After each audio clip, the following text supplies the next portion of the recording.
welcome back to Skeptics and Seekers. This is Dale, the Christian or Seeker, representing the Christian or Seeker side. And I just wanted to post up an edited version of a 4A episode I was on with my professor, Paul Bali. We had a great show. We started discussing topics from freedom of expression up and including science and its relationship to philosophy, and then having a final section about religion and religious knowledge and how philosophy relates to coming to religious wisdom and that sort of thing. So, thank you very much to Andrew and Matt for allowing me to come on as a guest on the show and bringing my professor Paul on. Enjoy the show, guys. Bye-bye.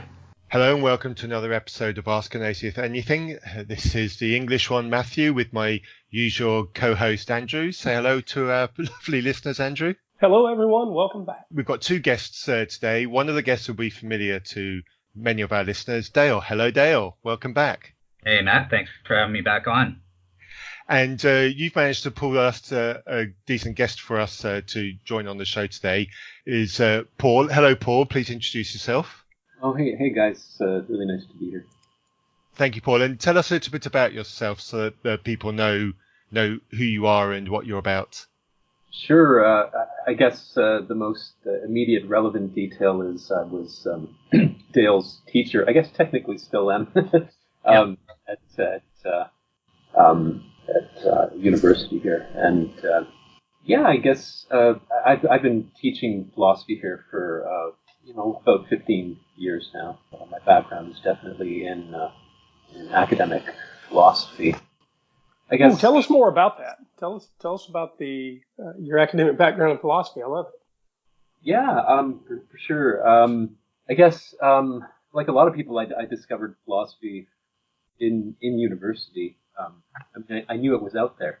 I think I knew in high school I was gravitating towards something humanities focused, and then once I took philosophy in university, I realized that was my home discipline, which seemed to give freedom to really ask big questions. And so I've kind of philosophy all my life since taking those first courses. In graduate school, I ended up focusing a little bit in philosophy of religion, though in this weird kind of middle area, elements of what's called analytic philosophy of religion, which you'll all be pretty familiar with, I think, especially Dale, maybe. Mm-hmm. Also elements of sort of more the continental French-German phenomenological tradition. My graduate work ended up focusing a bit on, I guess you could call it the epistemology of mystical experience, certainty, possibility of certainty through special, intense mystic type experiences. And there's a sort of comparative element in that. Not that I'm a scholar of history of religions, but there, almost as case studies, I looked at Saint Teresa of Avila and some of her reports. And then from the east, I looked at some of Shankara's reports. Unitive mystical experience. Anyway, that's my background leading up to my teaching vocation. And pretty soon after I got out of my doctoral program, I landed some, contract type work here at are we naming the university? That's fine if you want. That's fine. Okay, everything's fine. Yeah, here at Ryerson, I started teaching back in I guess it was around 2005. Well, thank you for joining us on really what is a pretty small podcast, and we grow a little each week. So the truth is that you're probably more talented than we deserve. But thank you for joining us anyway. Don't say that. I've been listening to a bit of your archive, and the level of conversation is really impressive. I'm honored to be on it. Oh, thank you, Paul. I appreciate that. We're honored to have you.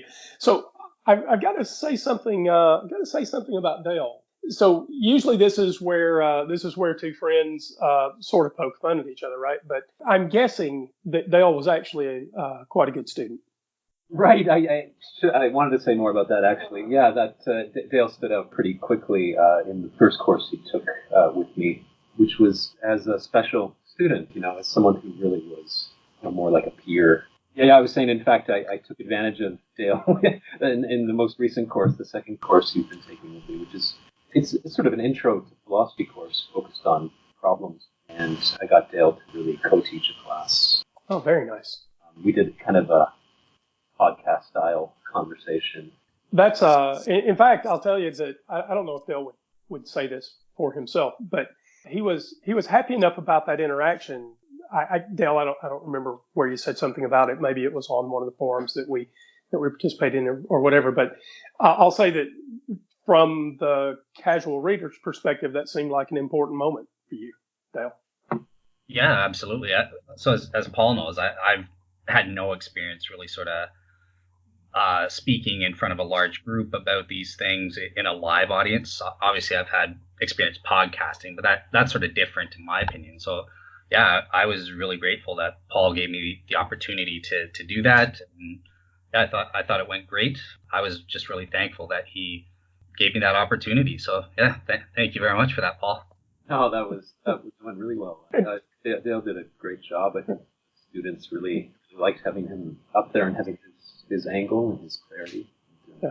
It's also great for them to see sort of one of their own, like from their side of the room, get up to the front and perform at that level. We had as usual with Ask an Atheist Anything. I think the listeners know that we send around notes ahead of time, agree on format and topic and that sort of thing. Matthew, is it time for us to let's to do get that. into this? Let's do that. Okay. All right. So I was sort of designated to introduce the first topic here, so I guess I will. One of the things that became apparent when we were sharing emails in the run up to this show was we've all had some rocky experiences with self-expression of our worldviews, right? And the 4A listeners will be aware of Dale's experience over on the Unbelievable boards and in other podcasts. So Dale, you were on the Smalley Show and on Right to Reason, right? And I don't know if there are others at this point other than Skeptics and Seekers. There have been some very vocal oppositions to your right to tell your story from your perspective, right? And in fact, there's a particular person, and I don't think it's worth calling attention to who it is because I don't really want people to seek that out, right? But you've actually sort of got an internet stalker to some extent, and I'll tell you that Matthew and I offered that person that I'm deliberately not naming. We offered that person an opportunity to come on to 4A, just like the four of us are here, and to tell the story about why that individual is, in my view, acting in quite being quite almost persecuting you, if I'm being honest. And the threats have gone pretty deep. The threats have gone as far as to sort of report your views to the university administration. And by the way, I think it's quite a brave act on both of your parts to be able to say what university you're associated with, given that sort of dust up. But and then Paul, you've got your experience teaching and what has happened with you're sharing your views, right? And maybe we'll get into some of that. I will tell you that I only just came out as an atheist last weekend to the rest of my family. There are lots of people that I couldn't come out to for fear of loss of community. And I may tell the story here in a minute. And I think Matthew's, has in the past, although I think Matthew's completely out now. So Matthew, maybe you need to tell your story about whether you've had any experiences about not being able to freely express yourself. But I hoped to take a minute in warm up for our other more philosophical topics to talk about the right to freedom of expression and why it's important. Because we've got at least two different worldviews represented here. We've got a theistic view and a non-theistic view, but I don't think we all four share all of the aspects of any one of those views, right? So we've got four opinions here, and we've all experienced some level of pushback in terms of freedom of speech. And so I hope to talk about that because I think that it's a big issue facing both of our groups right now. So, okay, there's the grenade. Who wants to jump on it? Well, the first thing that I would say on that subject is mostly I think we're aiming to discuss philosophy here, and Paul, correct me if I'm wrong, but isn't the whole point of philosophy to have the freedom to discuss anything and everything, so you see which ideas bubble to the top? So if there are segments of ideas which are deemed so tasteful that you're not allowed to go there, doesn't that cut off some of the benefits that philosophy and philosophical discussion gives us as a society? Yeah, that's the way I increasingly think about how to define philosophy. Just sort of operation as a very free playroom for ideas. That means not just the freedom to talk about ideas that might be offensive, but just more epistemically, freedom to talk about very speculative ideas, the freedom to dwell impractically on foundational questions in the sciences.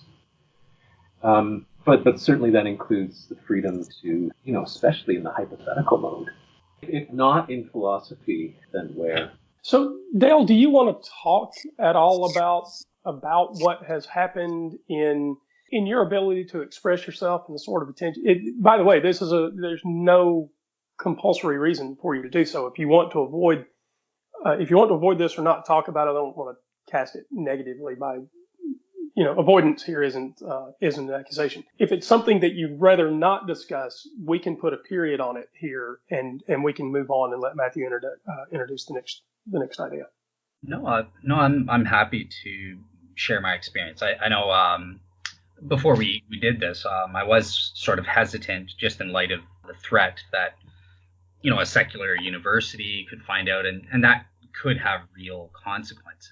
But at the end of the day, I truly believe in free speech. And also, additionally, as a Christian, I think it's really important to get out there and share these ideas, because people's salvation is at stake. So, yeah, I'm happy to sort of give my take on free speech and not censor myself, because I agree 100% with Matt and with what Paul said. Especially with philosophy, we get out there, we get into the controversial ideas, we aren't afraid to tackle any issue, no matter how tough or offensive it might be. So yeah, I think the benefits of being willing to engage in that are worth the costs or potential costs in that regard. So when it comes to free speech, I very much stress an open hand in dialogue. I don't want there to be any restrictions. I think it's ridiculous that, that just because I have this opinion, there is a possibility that I could not achieve my career goals or something like that. Like, I think that's getting a bit too, it's getting stupid, I think, right? So I agree with the way our laws are on the books right now. Sure, there are some restrictions, like if you're advocating for violence to hurt someone or to harm someone, like a financial threat or something like that. But apart from that, just sharing our ideas and our fundamental beliefs in a honest, sincere dialogue, there shouldn't be any restrictions on that sort of thing. So yeah, that's sort of my fundamental view on this. One of the things that I think we've all suffered, and the reason I even bring this up is we have all either had the threat of or actually suffered some loss of, at minimum, some loss of community, and maybe in Paul's case, some financial repercussions from just open sharing of personal opinion. When those things don't actually impinge on anyone else's rights or freedoms to practice their own lives, or to engage in whatever form of lifestyle they want to engage in, right? So this has been a big issue in the news. It's we need to do a better job about letting people speak and being willing to integrate new ideas, and so hopefully that's good enough warm up. Matthew, if you want to round that off and head into our first topic of philosophy. There's a question I'd like to ask on this area of of free speech. I have my own opinion here, and it'll be interesting to see how your other opinions align with mine. I'm all for the exchange of ideas, especially ideas that we are uncomfortable with, because if we're not challenged by an idea that makes us uncomfortable, we lose the opportunity to grow in our character and to test our own positions.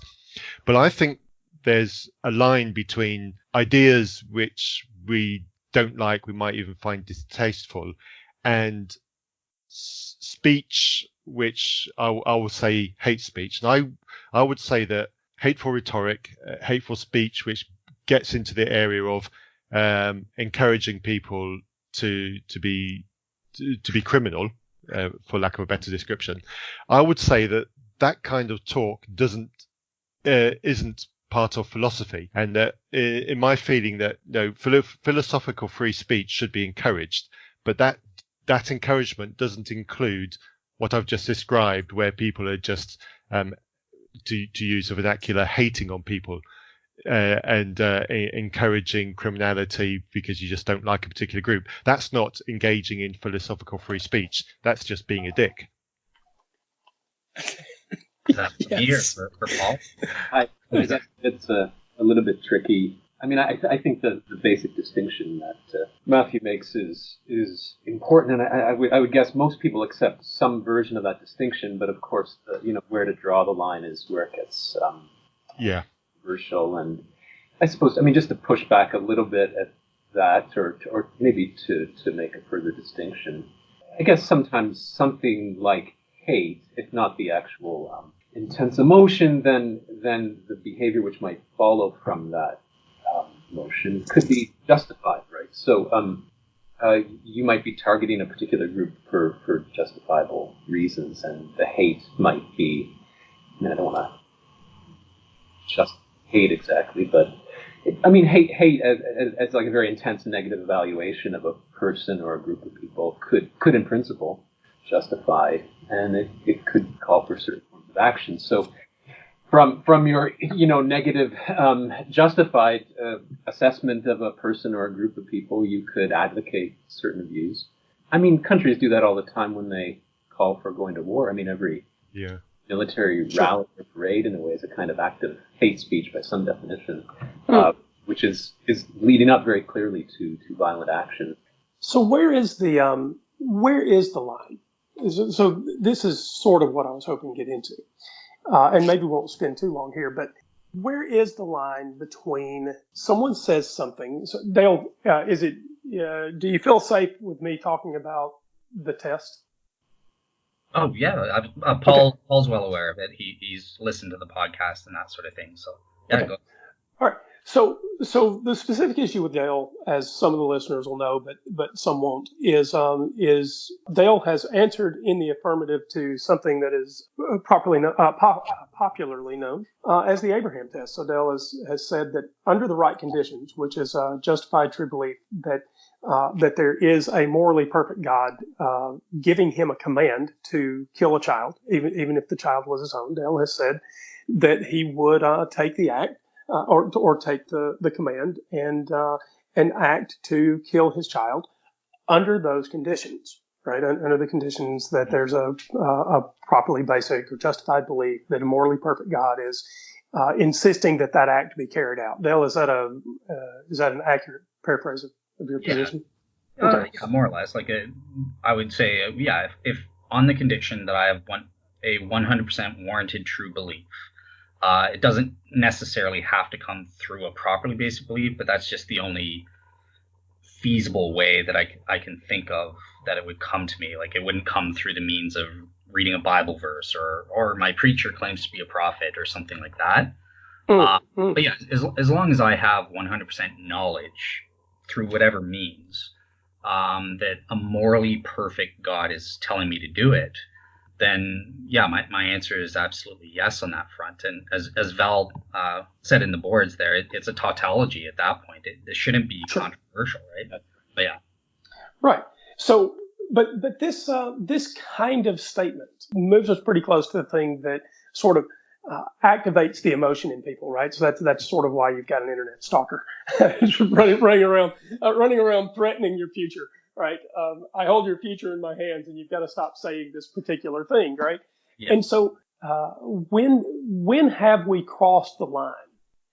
So Paul drew a distinction here. I think it's a good distinction, right? There is a point at which we say this far and no farther, and in fact, as countries and nations and states, we're even willing to to take military action, right? But where's that line? It's sort of an interesting line. I don't know if we'll find exactly where it is here, but I will say that, Dale, in your case, I don't think we've crossed that line, and I have said to the person in question.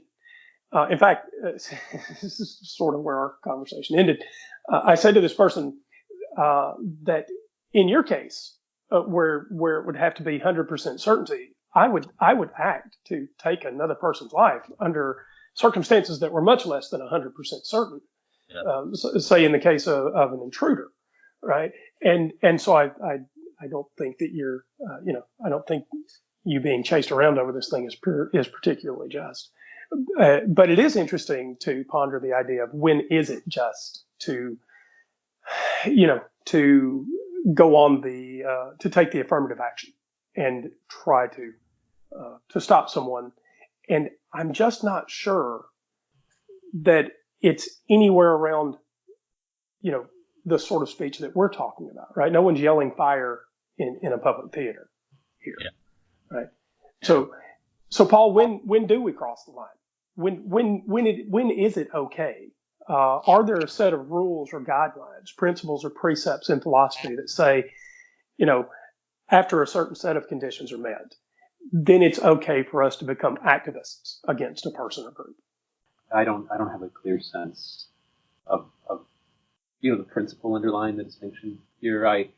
If I reflect on my practice, I think I'm, like a lot of people, spurred to defensive reaction to action, and I give a pretty wide berth for speech acts.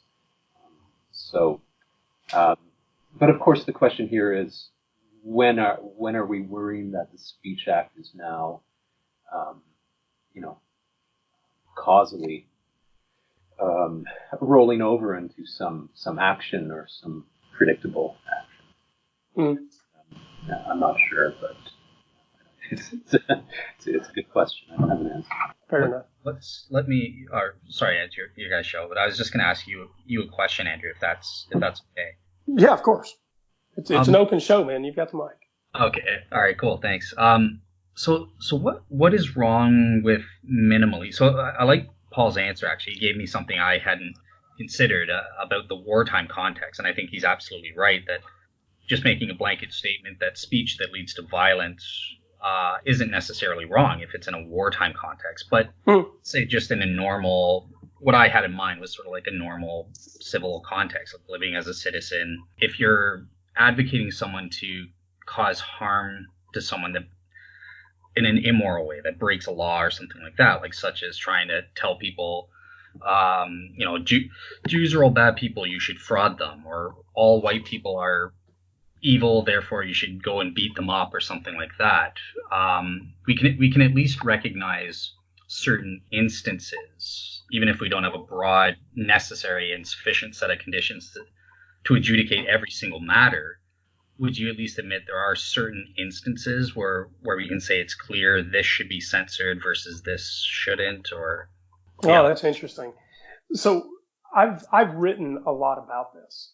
As some of the listeners will know, Matthew and I wrote a book that we open sourced, right? Because we really believe that ideas should be open and have equal access. I know we have to be aware of that, and I'm not criticizing capitalism implicitly by saying that ideas should be freely shared or whatever. My personal rule in life, insofar as it is possible for me to act, now I'm going to make a sort of philosophical statement. Paul, feel free to re-engage, but my personal view about life really is, first of all, do no harm.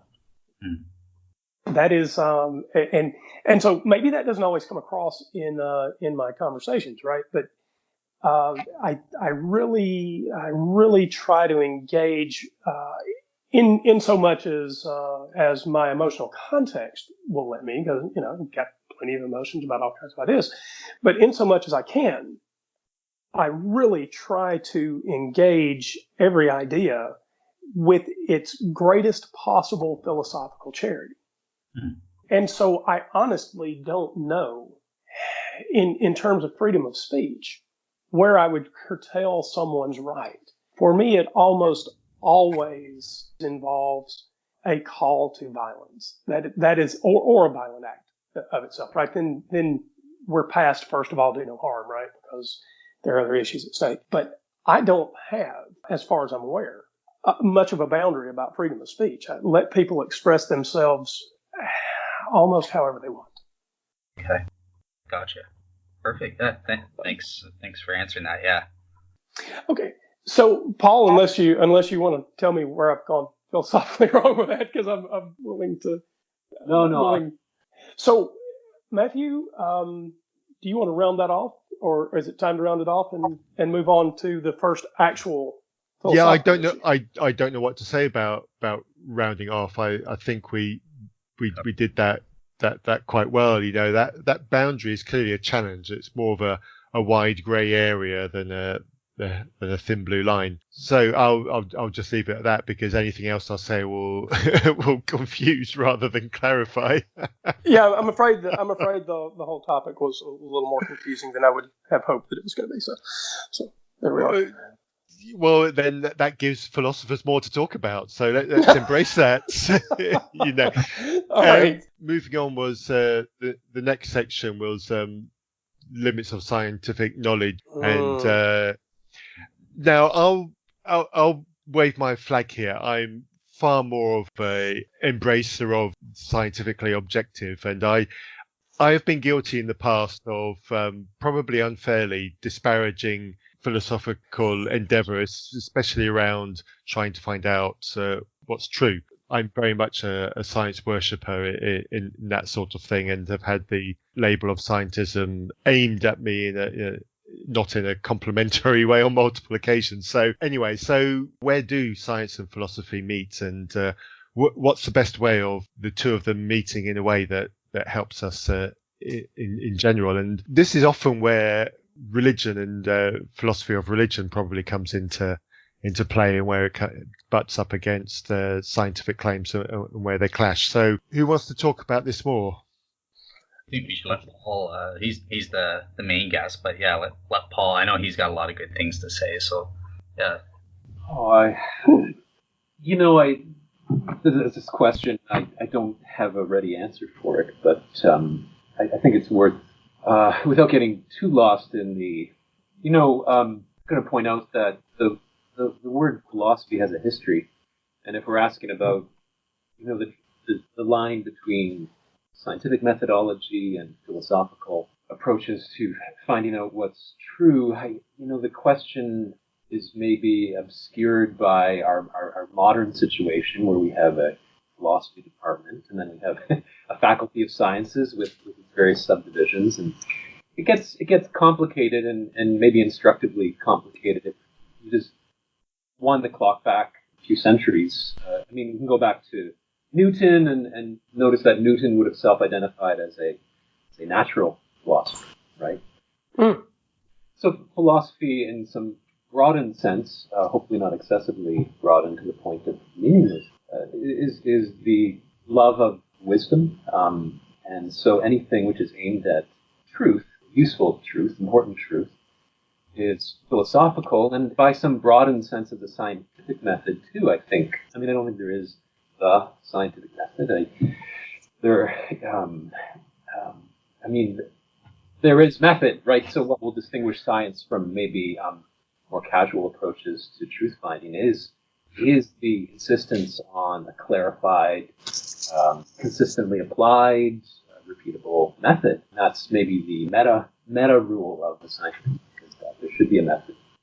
And so when you start to think at that level of generality for both philosophy and science, they start to blend together a little bit. And And so the historical fact that they come from the same origins and we're often the same people. If you go back to Aristotle, that's what's he wasn't a philosopher Monday, Tuesday, and Wednesday, and then a natural scientist Thursday and Friday exactly. I think they were all part of an interconnected search for the truth. So so the listeners will probably know the question that I'm going to ask. So, in your view, then, one of the things that the sort of scientific method is pinned to, they're almost interchangeable, is this idea of empiricism.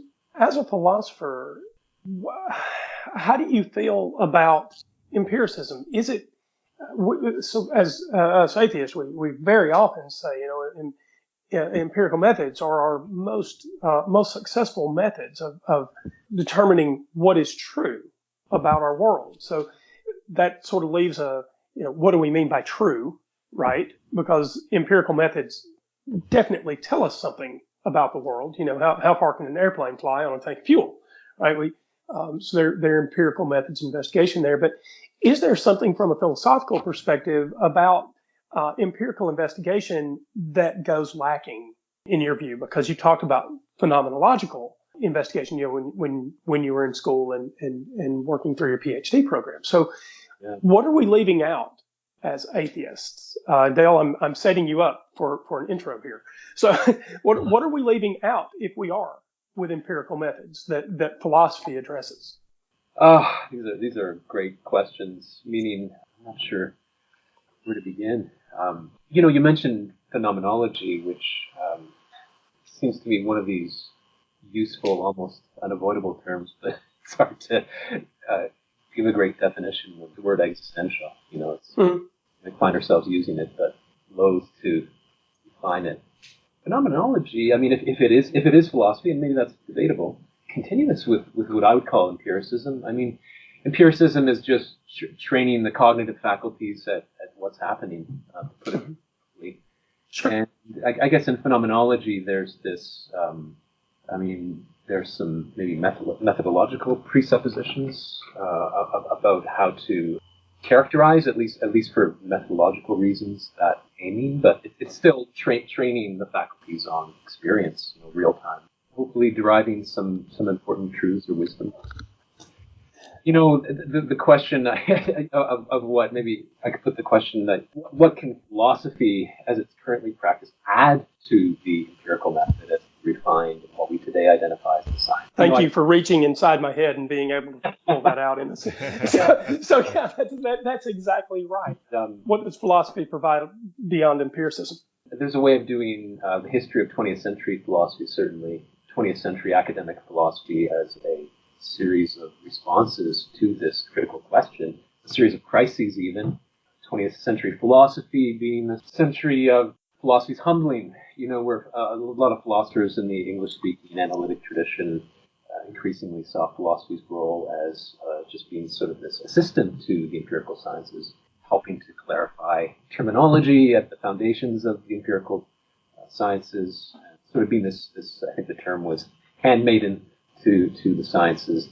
So philosophy itself has, one of the answers philosophy itself gives officially to this pointed question is, in a way, philosophy has some distinct techniques to help in the pursuit of knowledge, but they're techniques of maybe clarification. So I'll go ahead and go on the record, because I am one of those empiricists, right? I'm one of those hard naturalists, right? I guess I'm a practical naturalist in the sense that there may be something outside what we can perceive, but if there is, I don't know how we would get at it, right? So maybe sort of a practical naturalist in that sense, but I don't think that we would be where we are today without philosophy's ability to exercise our abstract thoughts and to sort of group and create meta questions around whatever we experience, right? Whatever we see. So I wasn't suggesting, when I was asking about what philosophy provides beyond empiricism, I wasn't implying that I think philosophy is somehow not a useful pursuit, because I actually see it exactly the other way around. I actually think philosophy is an incredibly important pursuit, and perhaps we only get to empiricism once philosophy helps us ask a certain kind of question. I don't know that that's the case, but certainly we can't answer all the questions that we would like to ask without some ability toward abstract reasoning. And if you don't mind me asking a question, even as a guest, but for Paul, I want you to. Okay, cool. So Paul, one of the things that you taught us in our last course was sort of about the two different types of limits that science has. Practical versus in principle limits. Did you maybe want to sort of explain about that at all? That might help. Yeah, I mean that is a useful distinction, I suppose. But I think the point would apply across all forms of seeking. I mean, some version of that distinction in practice limitations and in principle limitations, right? So the practical limitations of any knowledge seeking would just be limitations due to the capabilities, for example, of the seeker. So brain power, human brain power available to the scientists or the philosophers seeking knowledge. There could be maybe less stringent practical limitations, just like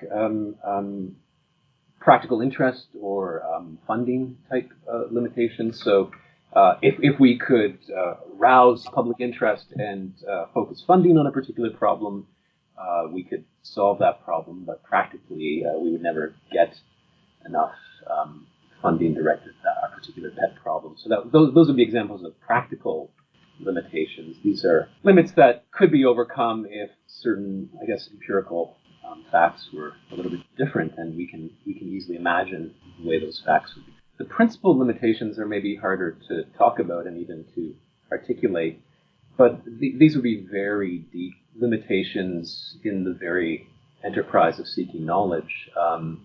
So one example might be if you think there are regress problems haunting many attempts to get at what's true, so that for every answer offered to a proposed question, a further question can be proposed, right? That an explanation is always it's a kind of equation where the thing to be explained is cashed out in terms of some second thing, and then that logically, just by the very nature of that structure of explanation, leaves open the possibility of a follow-up question where we can ask, well, what explains that second thing? So there are these regress problems that haunt knowledge enterprises. Those are arguable principled limitations on finding out the truth.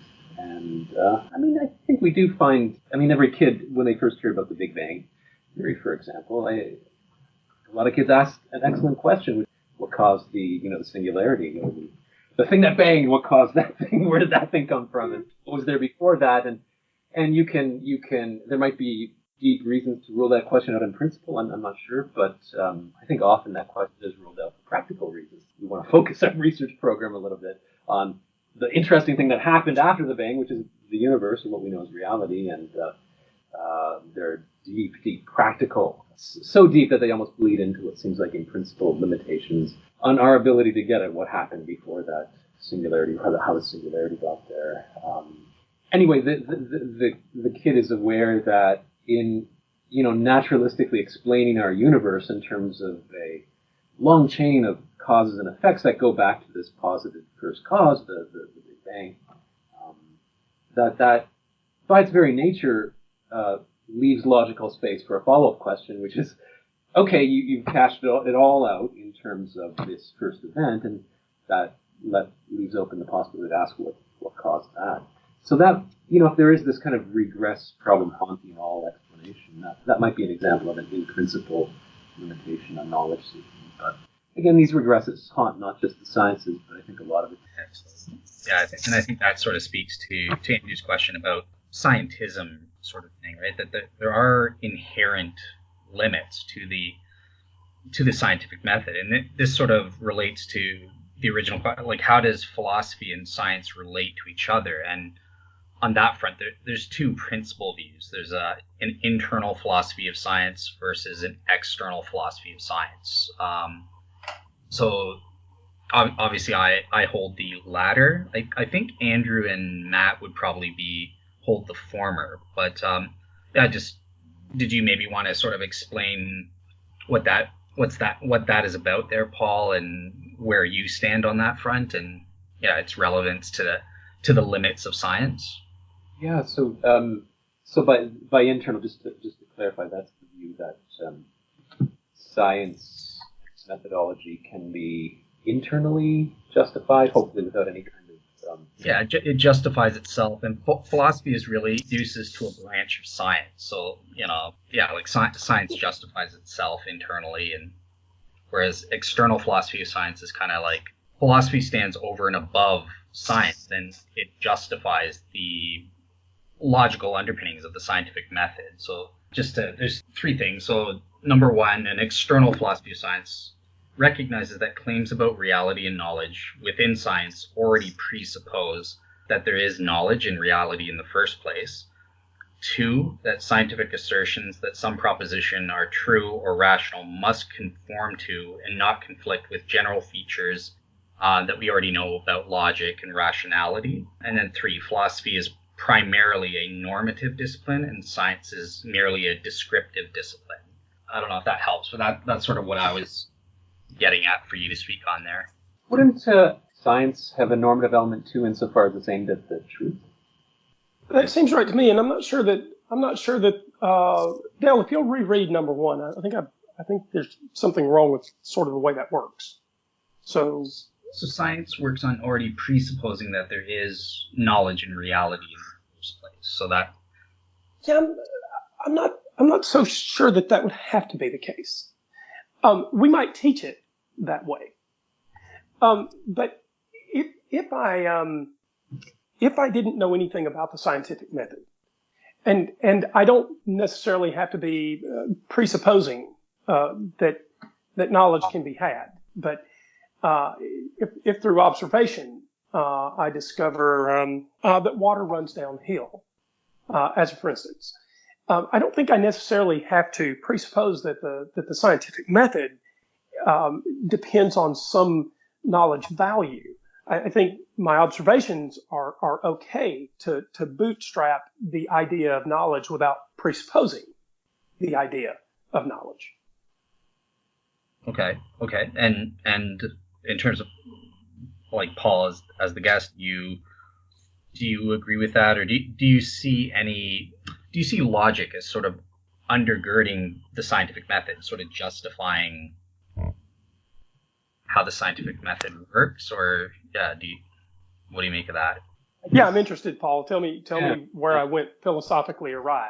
No, I don't know about that. My first reaction is to say, doesn't logic undergird everything? It's sort of in logic we're articulating. I guess ideally we're articulating the necessary structure of anything that is, and so that would, in some sense, undergird everything. Yep. Absolutely. So, but it still might be that philosophy, as currently named, logic has been part of the philosopher's sort of specialty.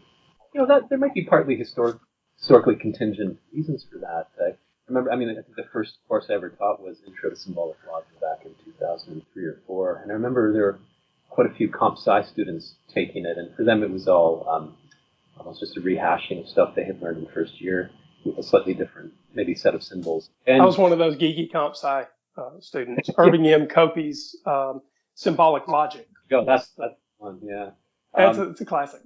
And so philosophy's claim to logic as one of its sub-disciplines or arch disciplines, I guess, is at least questionable to me. I'm not sure. Again, philosophers do typically have some training in that, but a lot of people get PhDs in philosophy without ever taking symbolic logic or even informal logic. I was wondering if that was a thing, actually. Yeah. Some programs make it a requirement. PhD programs will require that the student has taken the equivalent of maybe an undergraduate course in symbolic logic, or demonstrated competence in it. Anyway, I'll just stop there.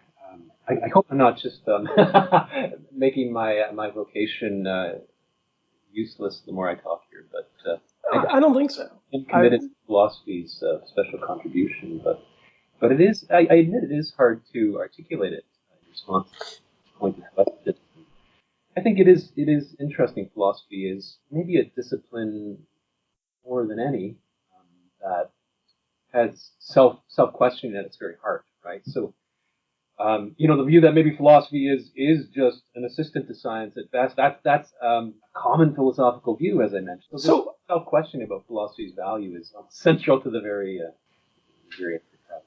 Okay, if I could go back and not ask that question, I would go back and not ask that question, because I don't want to diminish the value of the conversation, or even to be perceived as diminishing the value of the conversation, because and maybe it's just that philosophy is sort of a pet of mine.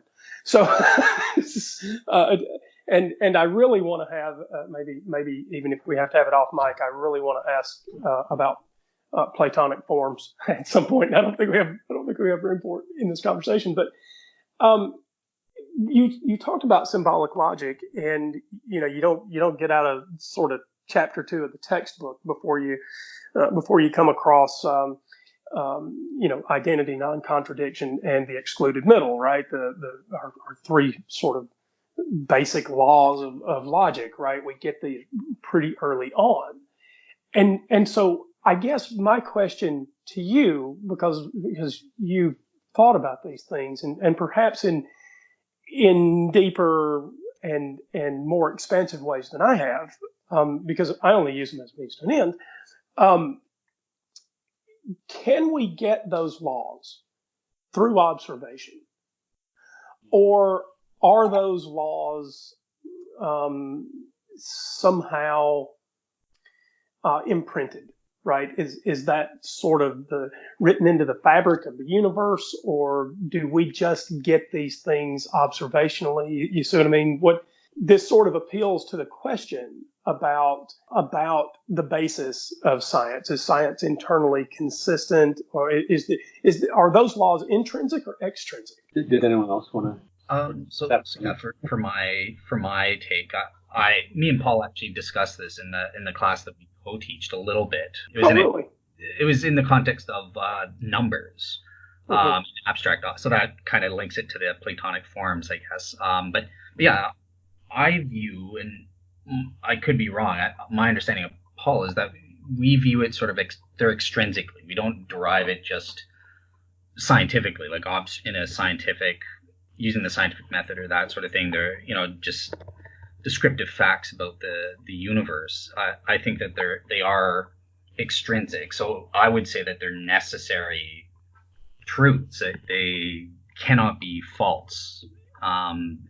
They obtain, and they're true in every single logically possible world. You can't violate the law of non-contradiction. 1 + 1 will always equal 2 in every world. So yeah, as far as I understand what your question is, they're extrinsic and impose themselves on the world. It's sort of like a top down as opposed to bottom up. But yeah, I want to see if I'm right. If I think Paul will answer the same way, but let's see. Let's not assume. Yeah, my intuitions go the same way as Dale's. Though I think Dale and I disagreed about whether they needed to be ultimately couched in the mind of a capital A knower, which for Dale would be. I think I agree with Dale that these are necessary, universal, true in all possible worlds truths. These logical truths that Andrew articulated. But I think I differ from Dale in the theological requirements. I don't think that there needs to. Yeah, I think there. Though it's very hard to pin down exactly what I would mean by this. I think they're almost extra mental.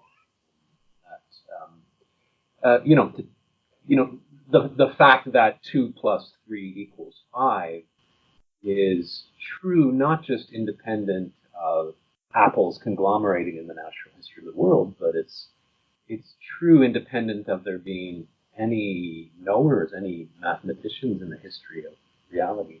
So that if reality had just been a void from beginning to end, and ever, it still would be true that 2 + 3 = 5. I think Dale would differ on that. So I'm a divine conceptualist, and me and Paul it was a good combo in front of the class. I gave some objections to why abstract entities can't just exist in their own right. A couple reasons. One is just based on the inherent nature of abstract entities, that they are mind dependent objects. Like the number two can't exist independent of a mind. But one reason that, if you don't mind me just sort of asking, because I never got to ask it in class, but it's the third one where, look, that abstract entities don't stand in causal relations to anything. Like that, the number two has never caused anything to happen, whereas concrete objects or mental objects, they do stand in causal relations. Do you think that has any bearing on saying that abstract things like the laws of logic or numbers or that sort of thing are mind dependent at all, or you still think they can exist independently? So could you just clarify for me the relation between causation and the mind dependence thesis? Yeah. So in the world, right? The like the numbers or propositions or something like that, they don't stand in causal relations. They don't. The number two has never caused anything to happen, like my pen to move or something like that. But concrete objects do stand in causal relations, right? They both physically and as a substance dualist, I think spiritual substances also stand in causal relations. So that there's this difference that we observe in the world. So therefore, applying that reasoning, we can sort of say, well, even in this Platonic realm above and beyond the universe, abstract entities appear to be mind dependent, and therefore it's more probable that my notion of divine conceptualism is true. There aren't any abstract objects, there are only mental and physical. They appear to be mind dependent because they don't have causal implications. Yeah, there's like there's a difference there. It's like the differences argument. Wow, I'm just having a hard time seeing why that would be so. I'm sure it's just a gap in my thinking right now. But. Gotcha. Okay. Let me just state the position more positively again, and maybe you can come back at me. I mean, I think these call them conceptual objects, like numbers, have not causal implications. They have conceptual implications, right? So it's the implication of two and of three that five is their equivalent, and I'm having a hard time seeing why that not only couldn't be true, independent of any natural phenomena, causal phenomena, but it almost seems to me stronger than that we're mischaracterizing the nature of conceptual objects if we insist that they've got some kind of dependence on acts, like mental acts. I assume when you're talking about a mind, you're talking about something that mentates, right? And I don't think the truths themselves are dependent on being thought. That's the thinking is what affirms the truth for the thinker. Thinking or the proving is what draws out the implication. But the implications are truly mind dependent. I'm not sure if that at all addressed your objection. I'm just maybe calling again for a clarification of the objection. Yeah, no, I just wanted to get your sincere sort of opinion there. I'm not trying to challenge it, but yeah, it's arguing based on what we know of the objects based on our everyday experience. The number two has the feature in this universe of not standing in causal relation. So it seems like you're saying, yeah, but it's different. Like in the context of moral, abstract moral principles, right? You're saying that there's it stands in causal relations. The moral facts impose themselves on us in the universe and guide our actions and that sort of thing. But if moral principles are abstract objects, and we know from our experience that abstract objects don't stand in causal relations, it's more likely that it's based in something else, such as the mind of God, and then God can impose those moral facts on us or something. But I don't know if that makes sense. That's interesting. I admit I don't think I've thought as deeply about this issue as you have, Dale. I'm just responding a little bit on the fly to your very interesting pushback. I guess my first response as you were just talking, and that popped into my mind.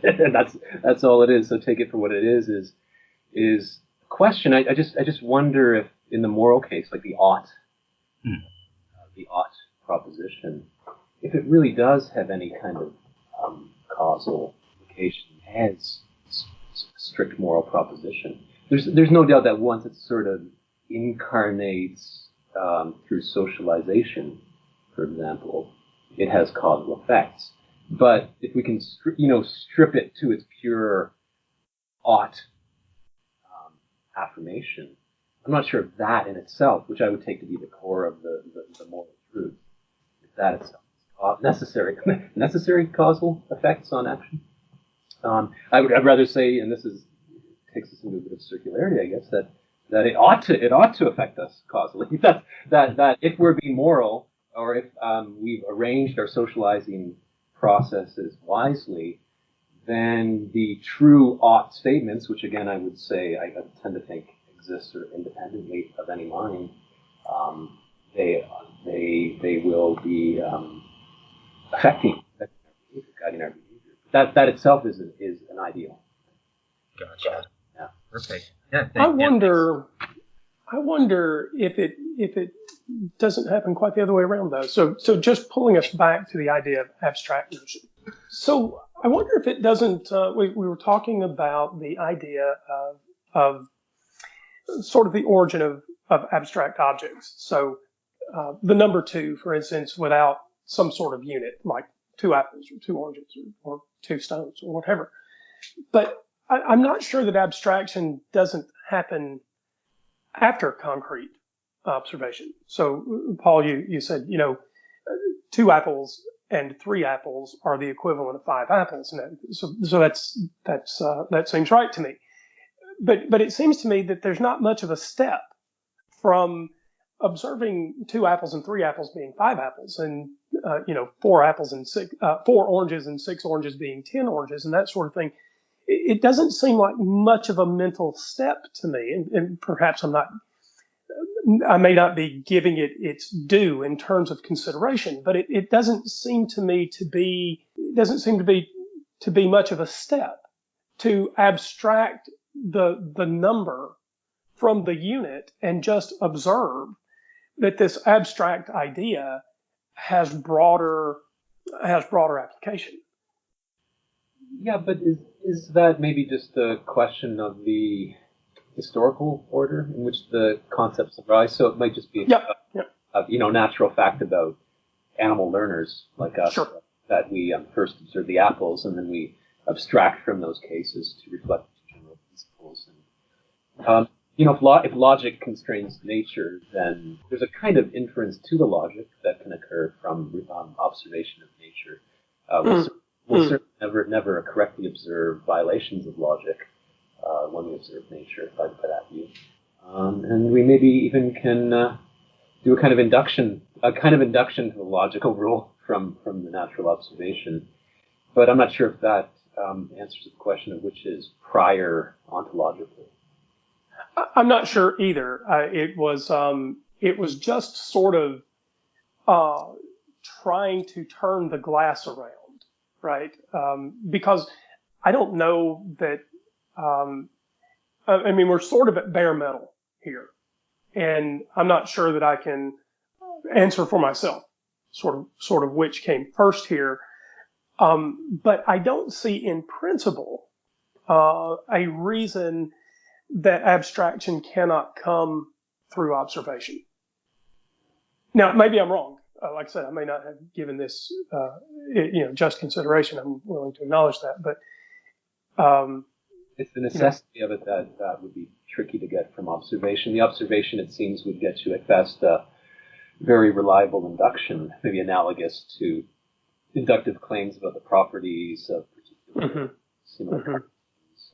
Never observed a violation of that stipulation about properties of carbon atoms, and you just have to ask if you'd be willing to make that kind of weakening of the logical claims from necessity into highly probable.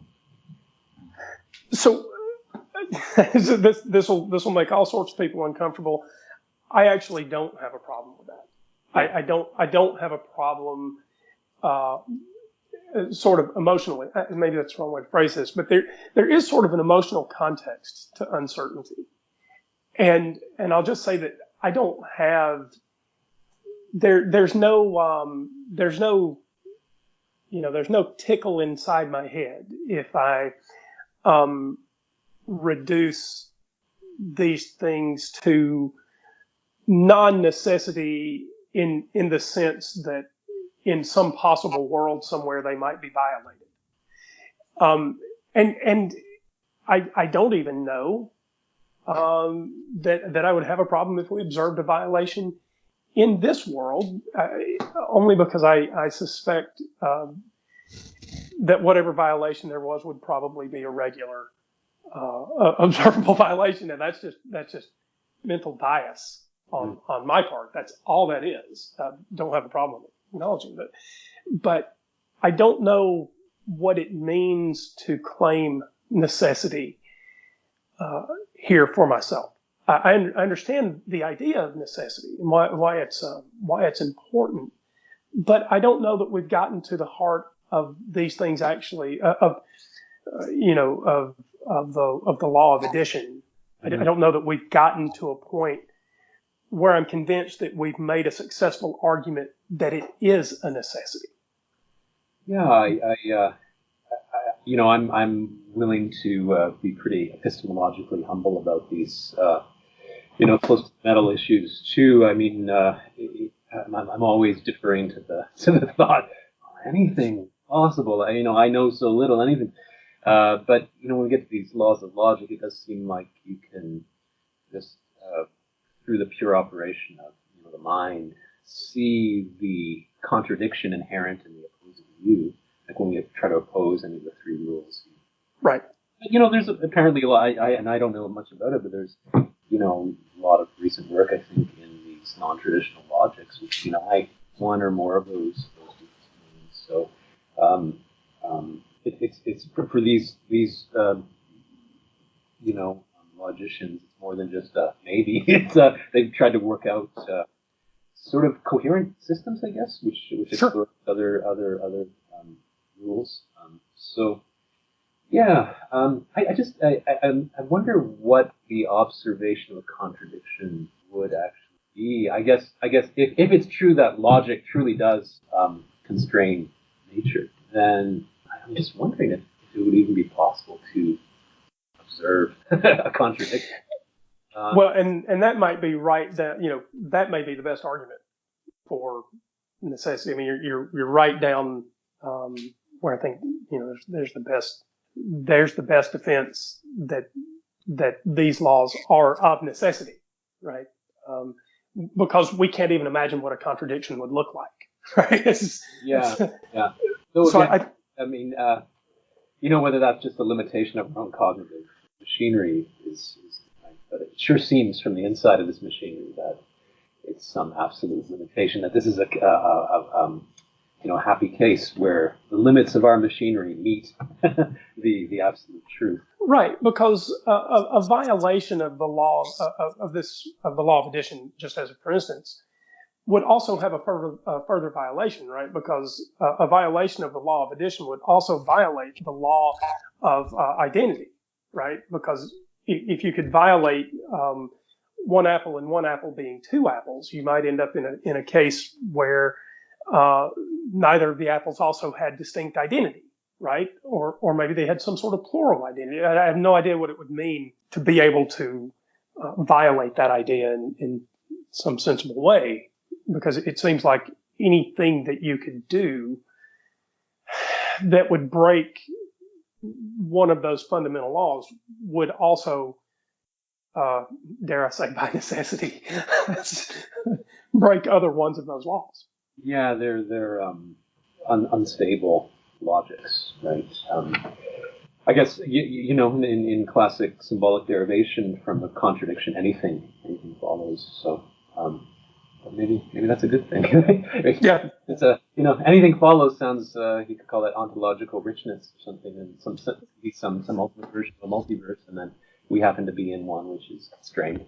But yeah, maybe Right. the heart of reality is some kind of we notice that engines operate on some kind of gradient. They exploit some kind of natural gradients, kind of difference. And of course, a logical engine would be the ultimate generator if the gradient between contradictory states would be the ultimate.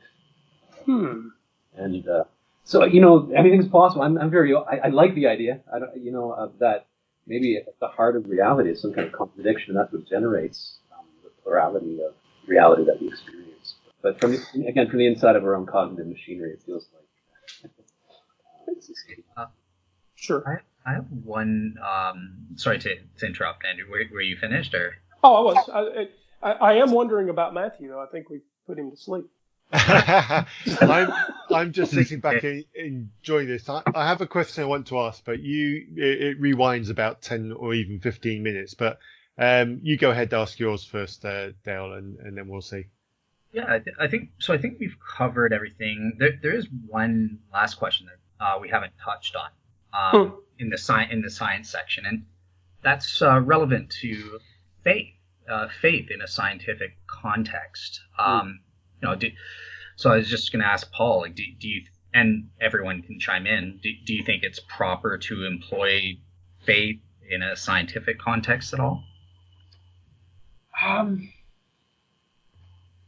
By some definition of that term, I think it's unavoidable in any action. All action presupposes prior presumptions. Any investigation has to begin from something. By faith, we mean something, and I'll let you define it in a minute. I'm curious for your sort of working definition of faith here, but if faith is defined a little bit broadly to mean some kind of confidence in a belief that isn't necessarily directly warranted, it seems it's practically unavoidable in any effort to get at the truth. So science will have its versions of that. I agree. Cool. All right. Yeah. And yeah, on my end, I agree as well. I take faith primarily is trust, or this confidence type thing. So yeah, I see it as fully proper to employ that in a scientific context and consistently in any other context, as we'll explain when we get to the next section. So yeah, I largely agree with what Paul said. Andrew and Matt, if you guys maybe want to give your take on that, or. Well, that fits in well with the question I wanted to ask, because my engagement with philosophy tends to be mostly with theologians using philosophical processes to justify the statement that there is a God. So that works with faith. And it was 10 or 15 minutes ago, Paul, you made a comment around philosophy by its very nature is self-doubting or questions itself. I can't remember the exact phrase that you used, but you put in there that the process of thinking philosophically is to be questioning. I wholly endorse that, and that's the basis of the scientific method. If you see something, don't assume that is what you have seen is, quotes, the truth. You must question that, you must doubt it, you must test it in every way possible, because every test exposes yourself to slightly closer to the truth. When I engage with theologians probably not the right word, but people promoting specifically Christianity, or either on Facebook or Twitter, they're using philosophical arguments to state absolutely categorically, without a shadow of a doubt, there is a God, and that God is the God that they believe in. And is that a fair use of philosophy, or is that a separate branch of philosophy? And how does what they do differ from the statement that you said about philosophy being a questioning process? Oh yeah, no, it's a great question. It's clearly a leading question from my perspective. I accept that. I can feel Dale's temperature going up. It's a summer August afternoon. I'm good, man. I'm happy. I've been in Canada in August. It's jolly hot there, I can tell you. Yeah. I think when I was talking about philosophy's capacity for self-doubt, I was thinking specifically of this weird fact about philosophy that I think if you asked 100 working philosophers to define philosophy, especially if you asked 100 good ones, you'd get 100 maybe distinct answers to the question. And I don't think that was the case for working biologists.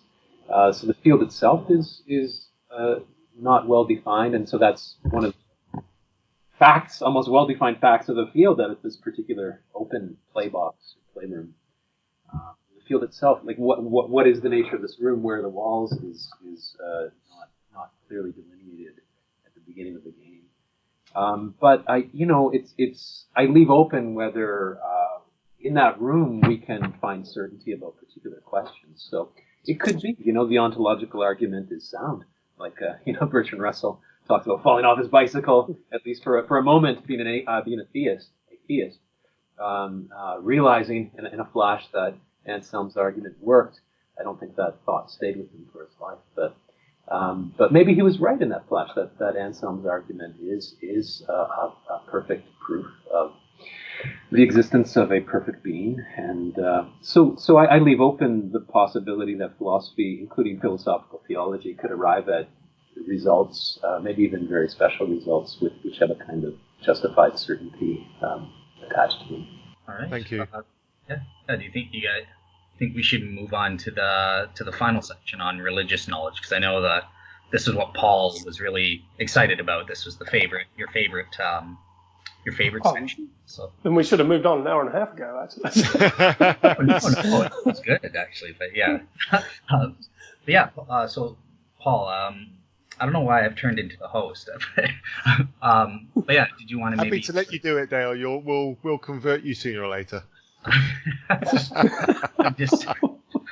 so used to being the host on Skeptic and yeah.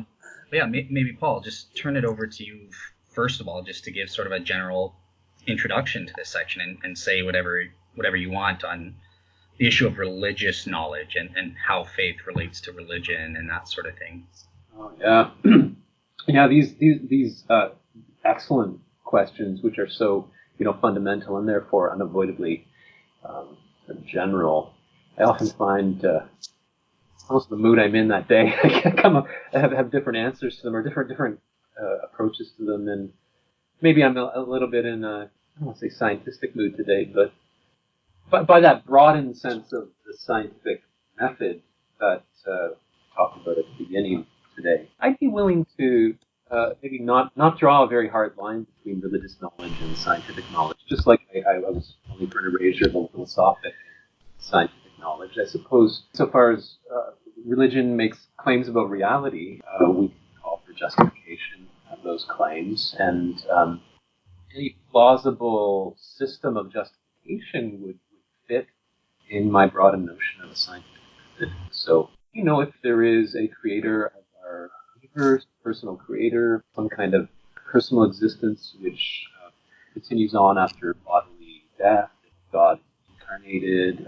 these typically religious questions, I think these are questions we should demand to be investigated. And so in that sense, approached scientifically, I mentioned that I was interested in sort of the epistemology of mystical experience. Well, mysticism, of course, is a kind of empirical approach to the divine. It's a little bit different from Anselm's argument, which is an a priori attempt to prove the existence of God. Whereas the mystical approach, and want to just call it the experiential approach, that's the attempt to encounter those realities. And then from that data, if I may, derive justified conclusions about what it is you experience. So I tend to, for reasons I should think about, favor the latter route.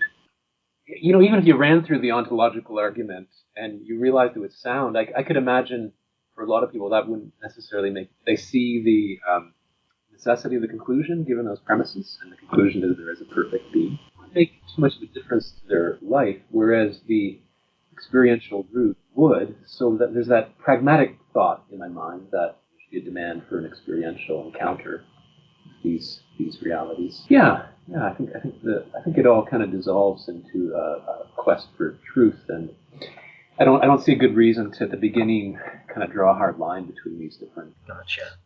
Okay. So Dale, what do you think there? Yeah, so I am more of the analytic philosopher type. So yeah, I'm not as much into the mystical side and that sort of thing. But I recognize that this could be sort of my deficiency. There's room for it to be a both-and approach. Perhaps experiential types of coming to knowledge of the divine in general is equally valid as using propositions, premise, objection, and that sort of thing. And that was one of the things that I appreciated in Paul's class that we just finished last week. The last class, at least. He's still marking me, so be kind, Paul. So we're your end-of-term project. Is that what this is? Been a lot of people's projects over time. That's okay.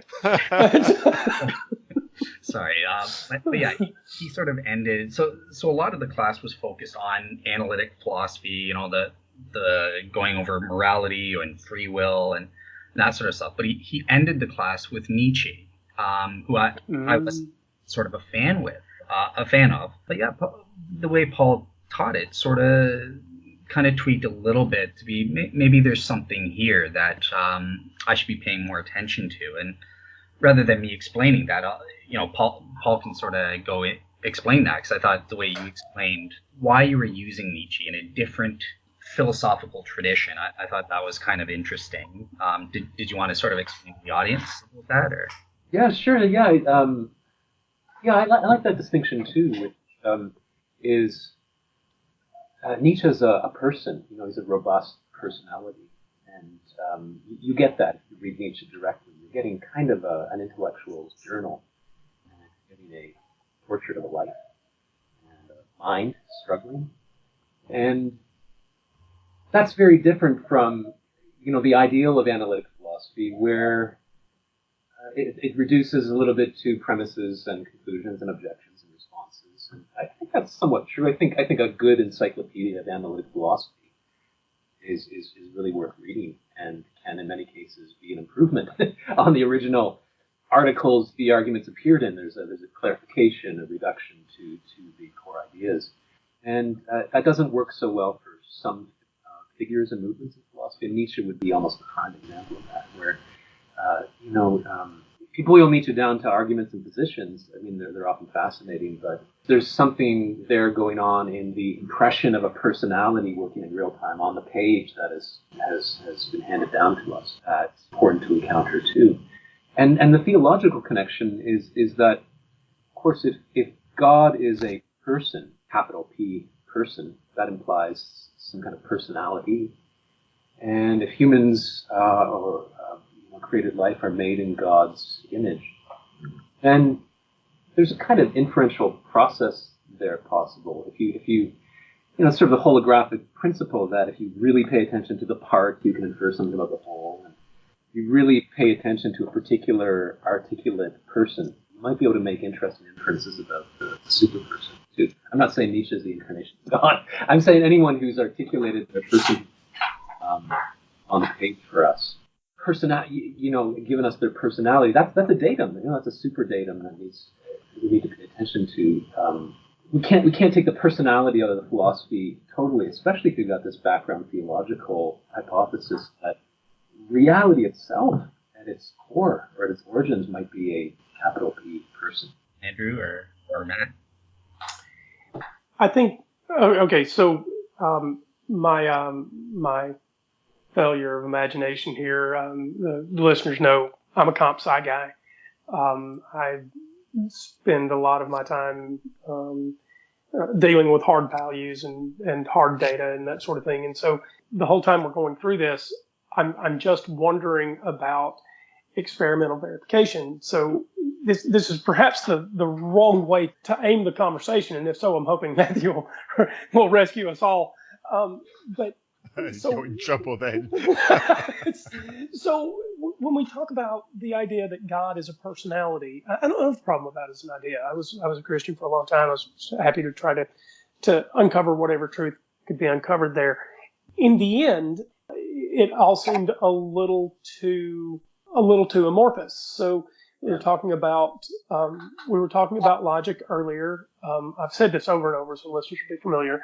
Any argument that we make, well, if we're talking about deductive arguments, so to be fair, I couldn't make an argument for God that was both well formed and one where I could demonstrate that the conclusion was true, right? So I don't think that the Kalam does a particularly good job, but let's just pretend that we're as philosophically charitable to the Kalam as we can possibly be. Whatever the conclusion to the Kalam is, I wasn't able to sort of run out and prove it in the traditional way, right? So if I said that all mammals had, if I made the traditional mammal argument about my dog, right, then I couldn't do the same thing with some God, right? So I was never able to get to a point where I felt good about a hard conclusion that there was some being in the sky, that's probably a little dismissive, but there's some being out there winding the gears of the universe toward a particular conclusion. I never could get there, and so it maybe we're pointing the conversation in the wrong direction, but if so, that was my thought while you guys were talking. Yeah, I guess if you're coming from Dale's more analytic perspective, then all you would have is the arguments. Though some of them might have experiential input, like even the cognitive argument has some minimal input from, I don't know if it's observation, but noticing cause and effect or noticing motion, like in Aquinas' ways, and then making inferences from that. But I guess the other route, the experiential route, is to seek an encounter with something in reality. But that can proceed according to certain rational insights, right? Like, so here's an example. If there is a superperson in reality, it would hear me if I just spoke out to it right now. And if it's moral, and I was with the right kind of urgency requesting that it responds to me, maybe even in real time, I should expect some kind of sign of a response from me. Right? So that's a kind of working hypothesis of prayer, right, in that realm. And I think that route is important to keep in mind. I mean, even if we personally fail to get convincing data from that kind of experiment, we do have this interesting record, across humanity of contact with something outside what we would say called the natural realm. So that counts for something. I mean, there are naturalistic explanations of religious experience that might be able to counterweight all that evidence or explain it away, but it's got some initial weight. I guess maybe what I'm getting at is when you're seeking the experiential route, there should still be rational constraints on it, and we should place some demands on what to expect. So something analogous to a Turing test for dialogue with the divine being, right? Just like if you're going to judge the convo bot to be conscious, or at least a person, it's got to pass a certain level of conversational ability. We should expect that from the real-time, given response of prayer and signs. Now, it might be that the majority of individual dialogues or attempted dialogues with the ultimate reality do not pass or even come close to passing that Turing test, and that people who infer that the test has been passed, who infer, for example, they've received a response to their prayers, they're just holding their conversation partner, their divine conversation partner, to a very low standard of evidence. They're not taking into account things like, very selection effects and biases, pareidolias, But ideally or in principle, if you could have a seeker who's seeking dialogue with this person and is well correcting for a lot of these expected biases, and then receives in real time a kind of response from this person that passes some kind of super capital P Turing test, right? Where there's not just evidence that this thing is intelligent, but it's like, wow, it's got the greatest sense of humor that I've ever encountered in world literature, or it's wow, it's the form of its communication is superhuman, meaning it's using features of my natural and social environment as a chalkboard. So that implies control over that natural and social environment, which would certainly be superhuman. Anyway, that's interesting. Right. So this experiential route, I think we should pursue it with rational demands. And I think that the hard fact for theists will be that most of us really do fail the test, right? But that doesn't mean that some individuals in history haven't passed it. And so, when I think of Jesus of Nazareth or about Brunonic or about some of these figures that I admire from religious history, I tend to think of them as people who've been passing this test, right? At least they've been receiving what we would identify as more for the belief they generate from these encounters, from these dialogic encounters. It still might be that objectively their belief is false, but they've done a pretty good job attempting to correct for these biases. Now, the trick with the experiential route is it never gets you. I can't see how this kind of, even the ideal Turing passing conversation with a divine dialogue partner could tell you that this is the ultimate being, right? You need Anselm's ontological argument to establish the existence of an ultimate being. No matter how impressive your dialogue partner is, there's nothing they can say or even do that would show they are the ultimate reality. So maybe you need to, it's like channeling, right, from both sides. You channel from the priori side, the Anselm side, establish, ideally, falling off your bicycle like Russell, you establish the objective existence of the perfect being. And then experientially, from the other side of the channel, digging, you start talking to this being. And you start to wonder, maybe those are the same being. You're talking to the being that Anselm was referring to in his conclusion. If you don't mind me sort of chiming in, I totally agree with what Paul was saying. I think that there is this both-and approach. And one thing that came up in our classes is, so Paul was teaching us about Augustine's conversion story. And it was in the context of, well, this is an intellectual sort of objective argument. It's a design argument showing special providence of God. And, he reasons this happens and the likelihood of that, therefore God exists type thing. And then to that, you have sort of the counter explanations. But one thing that I think I sent it to you in an email, Paul, but I said, well, what if he's not actually reasoning or making a design argument?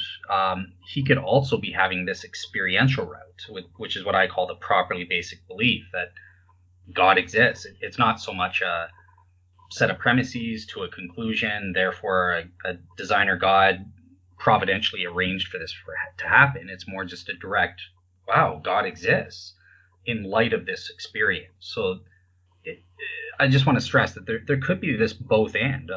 There could be an intellectual argument to this experience, a design type argument or something, if you can prove that. But in addition to that, you could also have a direct experiential route that gives you knowledge where God exists via properly basic belief. So it could be both and. You could have double warrant potentially. I don't know what you guys make of that or what you guys want to say to that. I'd like to ask a question, Paul. I don't. If you've got something to say, I'll wait. No, go ahead. Okay. So here's why I walked out on this, Dale, because I do get where you're coming from, but it very much seems to me. Let's say that I get this idea in my head that there's God out there and he's talking to me from beyond space time, or however you gloss that. I'm not trying to attach some specific position to the idea, but let's just say that's what you believe. There's a God that's outside space and time, and he holds the future in a sense, whatever.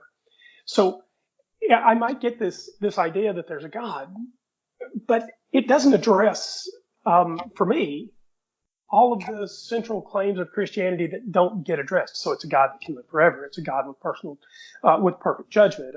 It's a God that does or does not maintain an eternal torment chamber for people that don't love him, depending on whether you're, eternal conscious torment or an annihilationist, right? There are all sorts of things that don't get answered just by saying, I have this properly basic belief.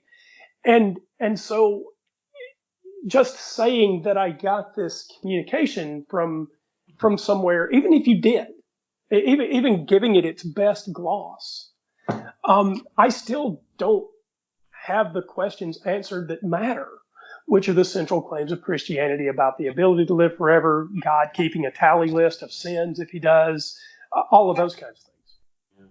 Yeah, I would just say, so in the first place, you could, though, right? It depends what you're having a properly basic belief about, and you could have multiple properly basic beliefs. I do. But yeah, that's why I was stressing there's a both and, right? Not all of my beliefs that I believe as a Christian come through a properly basic belief method. There's also reasoning and the use of divine scripture. So, that's sort of my notion of sufficient attachment, right? Sure. I don't have a properly basic belief whether God is a Calvinist God or a Molinistic God, as I believe. I use sort of reasoning from the scriptures and basic logic to sort of arrive that is the case. But I do have elements of that arguing which are properly basic, such as libertarian free will. I just know I have libertarian free will. That's a properly basic belief, and that's one element that could go into an argument that I could use in eventually arguing, no, Calvinism is false and actually Molinism is true, or some form of Arminianism or something like that. Sure. So yeah, properly basic beliefs don't have to bear, it doesn't matter, either method doesn't have to bear all the weight. It could be a combination of different means to gaining knowledge, and yeah, that's true in my case. So yeah. Paul, I'm sorry. I think you were going to say something. Let me pause. No, I think Andrew, you and I have a lot in common in the way we would approach these sorts of dialogic encounters. That I would be very careful about what I theologically infer from one encounter or even a series of them. Just like when you're getting to know a person, there's a relationship there, and there's maybe a series of dialogues and interactions, and you can start to infer more and more about the nature of this person, its values.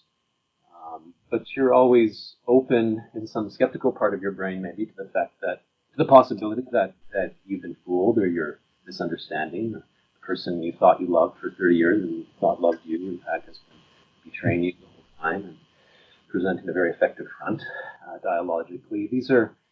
But that can become a kind of virtue, even of the seeker, right? That maybe actually what characterizes the seeker and what characterizes the kind of personality that's most likely to receive a response from their calls up to the universe is this kind of openness. This openness is a kind of epistemic humility. It's because they're open to the possibility that I could just call out and something will respond.